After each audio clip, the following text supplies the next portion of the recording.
کہ دعوت دینے والا دوسروں کی بھلائی چاہتا ہے، چاہے وہ دشمن ہو، چاہے وہ ناراض ہو، لیکن ہم اس کی بھلائی چاہیں گے تو پھر اللہ ہمارا بھلا کرے گا۔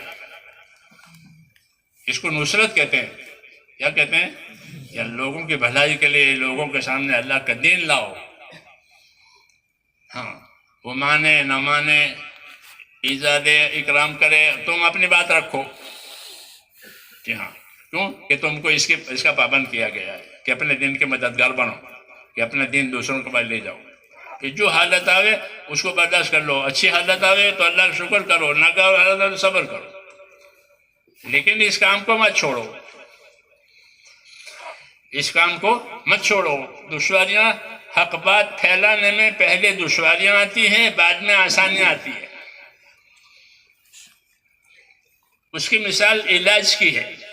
علاج میں پہلے دشواریاں آتی ہیں، دوا کڑوی ہے، مہنگی ہے وغیرہ، پھر جب علاج ہو جاتا ہے تو آسانی ہو جاتی ہے کہ آسانی ہو گئی، علاج ہو گیا، بیماری ختم ہو گئی۔ تو دین کا کام ابتدا میں علاج ہے، کڑوا ہے، مشکل ہے، لیکن کرنا چاہیے۔ کہ کریں گے، کرو گے نا؟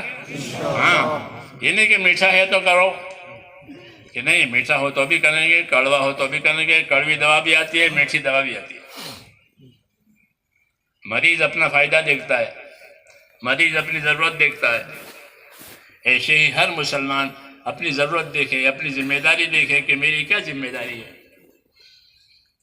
پھر اپنی ذمہ داری پوری کرنے میں اچھے حالات آئیں تو اچھے حالات کے ساتھ ذمہ داری پوری کرے، ناگوار حالات آئیں تو ناگوار حالت کا ذمہ داری پوری، جیسے کڑوی دوا کھا کر علاج کرتا ہے، تو ایسے دین کے کاموں میں ناگوار حالت آئے تو ناگواری کے ساتھ کرو، یہ حکم ہے۔ پھر اللہ تعالیٰ آسانی لاوے گا۔ ان مع العسر یسرا، ان مع العسر یسرا ہوگا۔ یاد رکھو دشواری کے پیچھے آسانی ہے، یاد رکھو دشواری کے پیچھے آسانی ہے۔ تسلی دیے کہ دشواری کے بعد آسانی ضرور آئے گی۔ جی ہاں، کہ دین پہلے آتا ہے تو ایک اجنبی کی طرح سے کوئی پوچھتا نہیں اس کو، پھر جب اس کی محنت ہوتی ہے تو بہت لوگ اس کے طلبگار، اس سے محبت کرنے والے پیدا ہو جاتے ہیں۔ اس لیے کہا کہ اپنی بات پر قائم رہو، جو بات اللہ نے دی ہے اس پر قائم رہنا۔ ایک کام کہ اپنے دین پر قائم رہو، دوسرا اپنے دین کے مددگار رہو۔ یہ دو کام ہمارے ذمہ ہیں۔ اپنی انفرادی زندگی میں اپنے دین پر قائم رہیں گے، جو حلال ہے وہ حلال ہے، جو حرام ہے وہ حرام ہے، ہم اس کے پابند ہیں، جو فرض ہے وہ فرض ہے، اس کے ہم پابند ہیں۔ یہ انفرادی زندگی کی بات ہے کہ ہر آدمی اپنے انفرادی زندگی میں اپنے آپ کو اپنے دین کا پابند کرے گا۔ حرام ہے وہ بچنے کے لیے، حلال ہے وہ اختیار کرنے کے لیے، فرض ہے تو ادا کرنے کے لیے۔ یہ طریقہ ہے، یہ طریقہ ہے دیندار بننے کا۔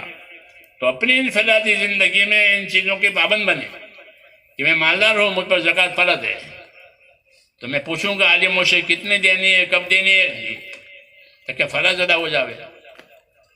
ہاں، نماز فرض ہے۔ ہاں، تو ایسے ہی جو زندگی کی ذمہ داریاں ہیں میرے دوستوں، اس کو سیکھ سمجھ کر پوری کرنی ہے۔ یہ انفرادی زندگی کی ذمہ داری ہے کہ ہم پر کوئی نماز باقی نہیں ہے، ساری نمازیں ہم پڑھ چکے، تبلیغ میں لگنے سے پہلے تھی وہ بھی پڑھ لی، اور اب جو ہے وہ پڑھ رہے ہیں روز روز۔ ایسے لوگ بھی ہیں کہ پہلے چھوٹی نمازیں سب پڑھ لی، اب جو تازہ آئے گی اللہ زندگی دے گا تو وہ تازہ پڑھیں گے، اور جو باقی تھی وہ پڑھ لی۔ ایسے لوگوں نے زکاتیں بھی دے دی، جہالت کے زمانے میں زکات نہیں دی۔ ہاں، تو ایسے لوگ ہیں کیوں کہ اب دعوت آئی، دعوت کی وجہ سے حقیقت اور ذمہ داری کھلی، تو یہ نہیں کہ وہ معاف ہو گئی کہ وہ باقی ہے، وہ معاف نہیں ہوئی ہے، وہ باقی ہے، اس کا حساب ہوگا۔ اس لیے اپنی زندگی کی ذمہ داریوں کو پورا کرنے کا نام تبلیغ ہے، سمجھ نہیں دوستوں؟ اور دوسروں کے ساتھ بھلائی چاہ کر اس کام پر لگانا، یہ اس کی دعوت ہے کہ ان کا بھلا چاہو، ان کا بھلا چاہو، اور ان کو اس کام پر لگاؤ، تاکہ وہ بھی اپنی زندگی کی ذمہ داریوں کو پوری کر کے پھر آخرت میں کامیاب ہو جائے۔ خلق الموت والحیات لیبلوکم ایکم احسن عملا۔ اللہ کہتے ہیں میں نے موت حیات پیدا کی ہے، یعنی آدمی کو موقع دیا ہے حیات سے لے کر موت تک، یہ کیوں کہ میں دیکھنا چاہتا ہوں کہ کون اپنی زندگی کی کارروائی اچھی بناتا ہے، کون اپنی زندگی کی کارروائی بگاڑتا ہے۔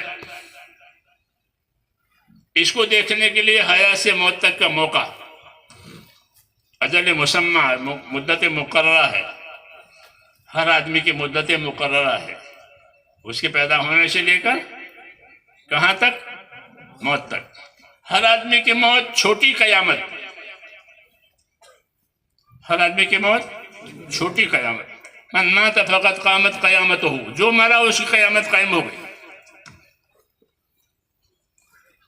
ایک بڑی قیامت جو اسرافیل پھونکیں گے کہ وہ سب کی موت اجتماعی، اس کا وقت اللہ کو معلوم ہے، کون سی تاریخ ہے کسی کو نہیں بتائی،